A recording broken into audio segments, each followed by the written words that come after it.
Okay, so a little bit of adjustments. The first problem I hit trying to put it on the router was these rails, the side mounts, were not lining up with the holes properly, and they didn't quite give enough clearance for the collet and the spindle and all that stuff. So I cut some new ones this morning. I didn't bother filming that. You'd already seen that happen. And then I put the whole rig up on the router. And the next thing I ran into was, and some of you may have predicted this when you saw me assembling the spindle to begin with, is I have a nut here, back here, and a nut here, and they're supposed to be pushing against these bearings a bit to keep everything snug. Well, they're both threaded right-handed. So while this thing would get to spinning, it worked great with the drill because it was really low RPMs. But this, you know, we're spinning this, the lowest I can get this is about 10,000. I think it's 10 or 8, something like that. It's fast. It's really freaking fast. So it was vibrating the hell out of it, and it would run for a little bit and then go about 30 seconds before one of these nuts would start spinning off. So back to the drawing board on that. I have very limited space here. Let me get you in there so you can see what I'm discussing. So right down here on this spindle, there's not a lot of room down here. Is it staying focused? Yeah, it's staying focused. Okay, so there's not a lot of room down here for a double nut. So what I did was I turned a couple of regular sized nuts down on the lathe to about half thickness, and then I could jam the nuts together. I did the same thing on the back side, and then we trued them all up again on the lathe. So our run out is pretty minimal. I've had it running. It's loud, but it spins freely. If I spin on the router here, it spins freely. I can even back spin it this way. It's a little bit chunky, but I can do it. It doesn't like it, but it can be done.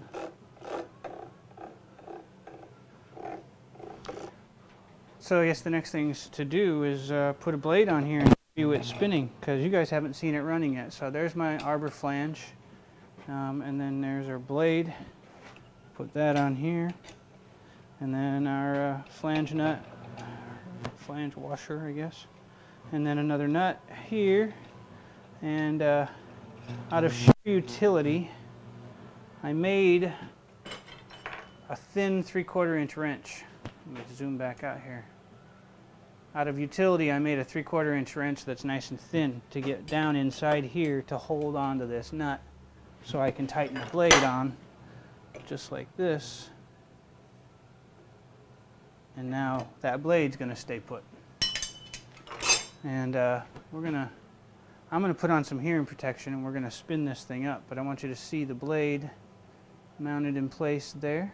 You can see that. So it just barely hangs down enough to clear the bottom of this. In fact, let's see how much. We have about 3/8 of it hanging down. Yeah, there's about a 3/8 to almost a 1/2 inch hanging down. So there should be plenty of room for fretting, and I'll put a cap on the bottom of this and get some grease or some oil down in there. I've been oiling. I haven't decided which way to go yet. I've been using grease, I've been using oil, but we'll try to see which one works the best.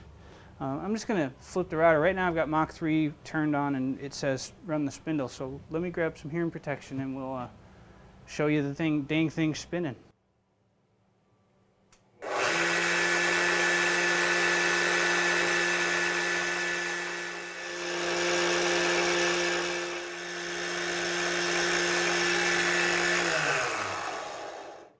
So here's pretty much the finished thing off the router. The only piece we have to make now is this bottom bit to close in the whole area. And what I'm going to do is, because the saws only have about 3/8 to a 1/2 inch sticking out, I'm going to take this 3/8 inch plate, and I'm going to route out basically a rabbet for the woodworkers out there, a ledge all the way around, and it's going to kind of recess down inside, and I'll hollow out the inside as well to kind of create an oil reservoir. So hopefully that'll help help keep the gears lubed up. I tried lithium grease first. Not a fan. It sprays all over the place and doesn't seem to work as well as I'd like. So we're going to try it like a kind of an oil bath. There'll be like a reservoir that wraps around the teeth of the gears there, so the tips of the teeth will kind of dip into the oil at least a little bit, hopefully. It's going to be spinning this way. Yeah, that'll be beautiful. So the curve of the teeth here go this way, and it's going to spin like that. So it'll kind of, what I was worried about is creating like an impeller effect where it would just, centrifugal force would throw it out, but it looks like it's going to be okay, or at least sort of okay. We'll see. We'll experiment and we'll find out. So, but today we're going to take some leftover 3/8 stock and cut the bottom for this. So the trials of cutting aluminum have been educational, I'll say that. So what I started doing is I did a little bit more research. I started reading up and checking things out, and what the real machinists do, because I'm definitely not one. I'm just a guy with a router. So feed and speed calculators and things like that, dialing in the right speeds for the cutter and the material.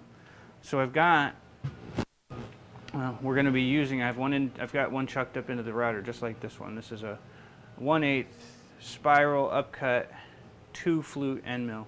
It's actually, they don't call them upcuts, they call them right hand end mills. So it's a 2-flute spiral right hand end mill. It's got a pretty high helix angle. It wasn't designed for aluminum, but I was reading a pretty cool place that does the F, I think it was called the G Wizard or something like that. I'll find it and I'll give you a link right here to the reference that I had for that. And then that link told me about the feed and speeds and how to do it with a router at super high RPMs and how to tweak things. So I'm giving those lessons a try. And then I found a really cool speeds and feeds online webpage, web-based feeds and speeds calculator, and you can put in the parameters of the bit, the cutter size, the length, and the stick out, and all sorts of other parameters, and the material you are cutting, and it will adjust for the RPMs you give it and tell you how fast to move it in inches per minute. So basically you got feeds, which is how fast you travel the router around, and speeds, how fast you spin the cutter. So the idea is that you need to find the sweet spot, and there's a sweet spot for just about every cutter and every material, and you have to find it and use that to your advantage to get the router cutting the way you want it to. So what we're trying now is the settings. When I generated the G code for this bottom plate, I used the settings I got from it's called FS Wizard, and I'll put a link to that right here. And it looks like it means I was taking a fairly deep cut, and I think that was the majority of my problems. I was just taking too deep of a cut. This calculator tells you the suggested depth of cut as well as the width, is what you can do with the width of cut if you set the width of the cut. The width of the cut is basically whether you're doing a slotting operation or you're doing like an edging operation. If I'm cutting a slot in here, that's a lot more strain on the cutter because it's full engagement. If you're doing it on the edge, it's a side cutting thing, so the chips are actually thinner because of that. So there's a lot of math and a lot of physics and a lot of geometry and a lot of stuff I kind of get. So we're going to find out if what I calculated works or not. We're going to find that out. Hopefully better and somewhat less finicky and less messy, and maybe even easier on my tools, while also producing a much better cut finish, a surface finish. So hopefully, I hope I'm closer to the ballpark with this part. This whole aluminum cutting process has been an interesting lesson, and we're going to put this scrap plate up onto the machine. Let me get that set up, and we'll come back and do the zeroing and all the usual stuff that we've done and I've shown you a few times. So I'll probably just cut back to when we're ready to start cutting. All right, as usual, we're zeroed on the board on the base, so we'll leave an onion skin, and we're XY centered right there. Got our cutter in, router's on. We are ready to begin the cutting.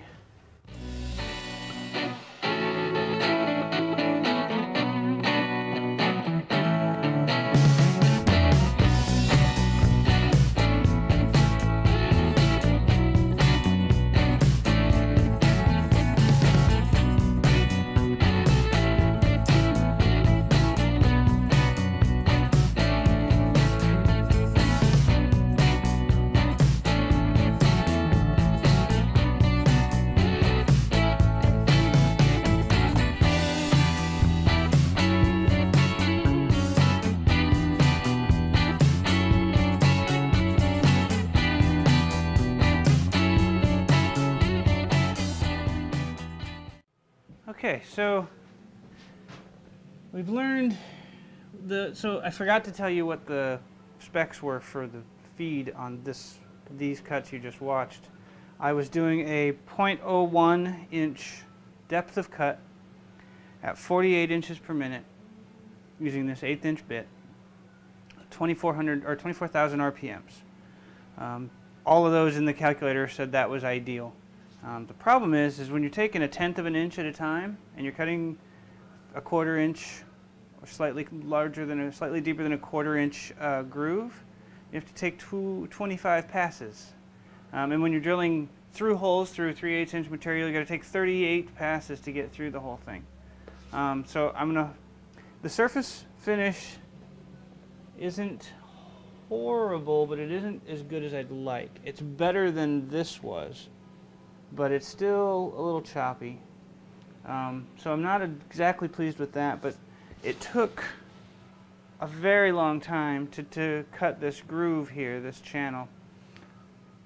So what I think I'm going to do is regenerate the coat. I have to cut this next bit is to cut a reservoir for oil down in here. And that's basically going to take all this field out down deeper than this ledge. So we're looking at probably 30 passes or 32 or 3 passes of this entire area at 48 inches per minute, 10 thousandths of an inch per pass. With all the ramping and it's just going to take a while. So what I've done is I went back to the what I'm going to do is I go back to the calculator, triple my depth of cut to 3/10 or 30 thousandths per pass, which is still half what I was doing when I made these. And I dialed the RPM down just a hair, or I will dial the RPMs down maybe I'll dial the RPM down just a hair. And from what I can tell, a 3x DOC increase only equals a 2x or a half the feed rate. So it's still an advantage. It should my material removal rate should go up. I have a feeling my surface finish may suffer for that, but I'm not sure. So what I'm going to do is get reset up for this next op by getting the new G code generated and brought over, and then we'll bring you back and I'll tell you the specs of those cuts.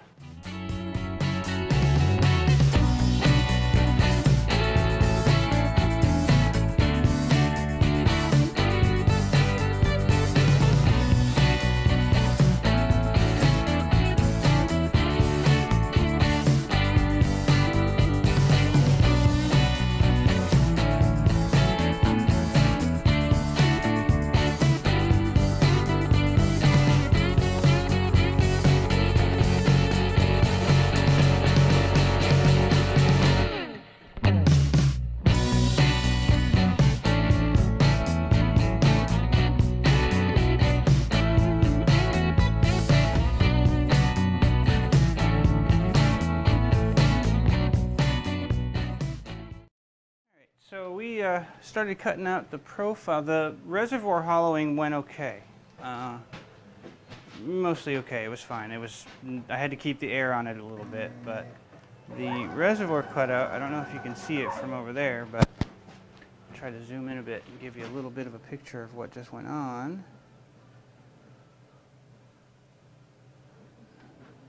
And we'll zoom over here a little bit. Can you see this rough stuff right here? Little area, it's all gummy.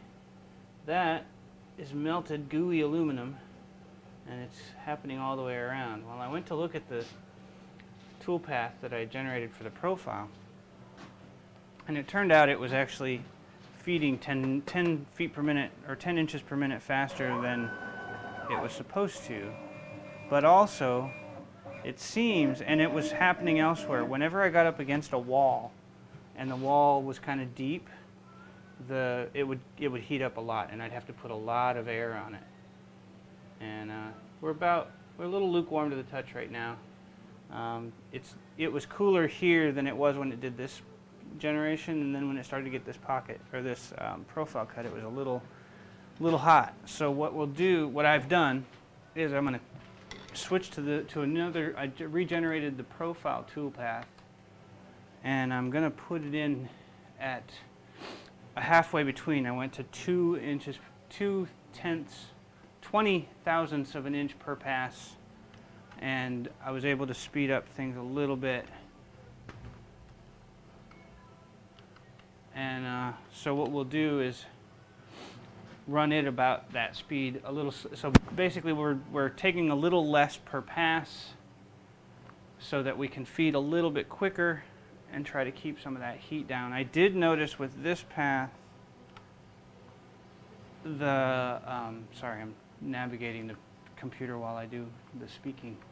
I noticed that when the previous toolpath, the one that cut the outer one and the holes, the chips coming off had very little heat to them. There was not much to them, and the workpiece was getting kind of warm. So what that tells me is I was feeding too slow for the RPM and not taking a big enough cut. I'm sorry, yeah, I wasn't taking a big enough cut, and the heat wasn't coming away with the chip. It was coming away, it was staying in the work, and that was also heating up the bit. Well, when the pocket for the reservoir, this center bit, was done, the chips coming off were noticeably warm. They were actually kind of hot. So that told me I was eliminating a lot of heat from the workpiece, and it proved true because I could put my hand on it, it would feel cool. And I needed less air. I did still need some air. I needed a bit of air at that cut speed. So what we've basically done is gone halfway between, and we'll see what we'll see how that looks, and we'll see what that generation does. So we're gonna go find our new tool path here, and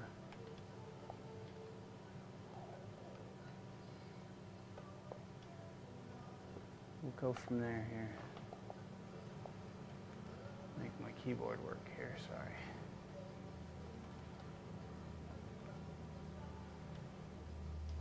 And so we'll reopen, we'll restart, and it's going to be cutting air at first, but basically what that'll do then is give it a chance to cut some of this melted goo out without it being crazy. Sorry, forgot I had hit space on that. So we'll try running this profile cut one more time.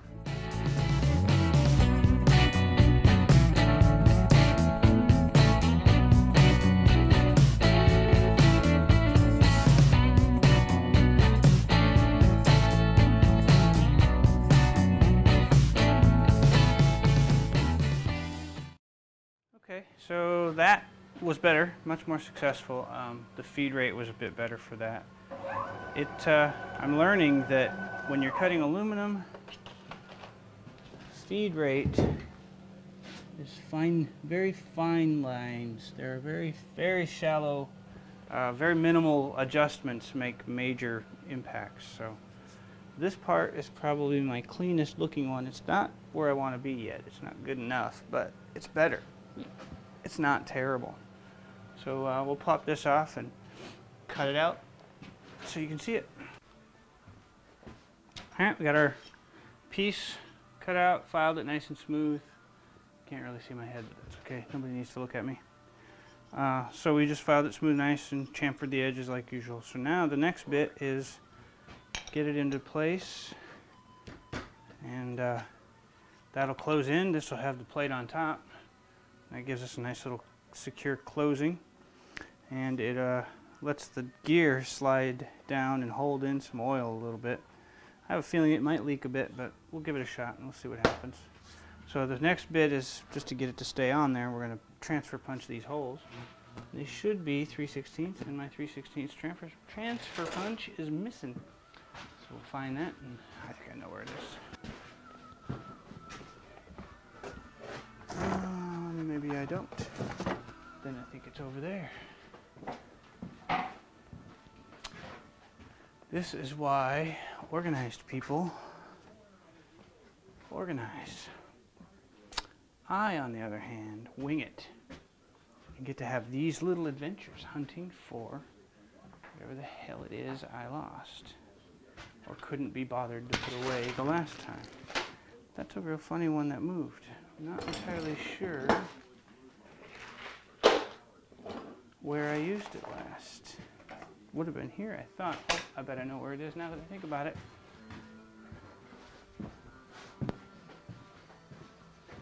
Yep, it was over on the welding table because that's where the metal vise is. And that's what happens when you don't put stuff away.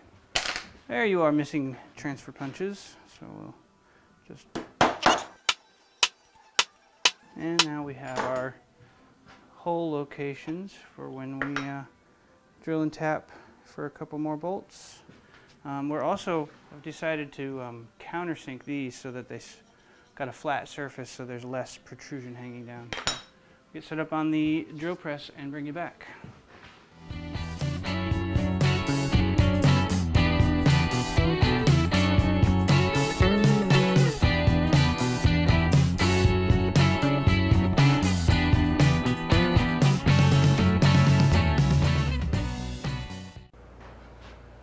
And now we have a bottom. Calling it complete. Next time you see it, it will be cutting.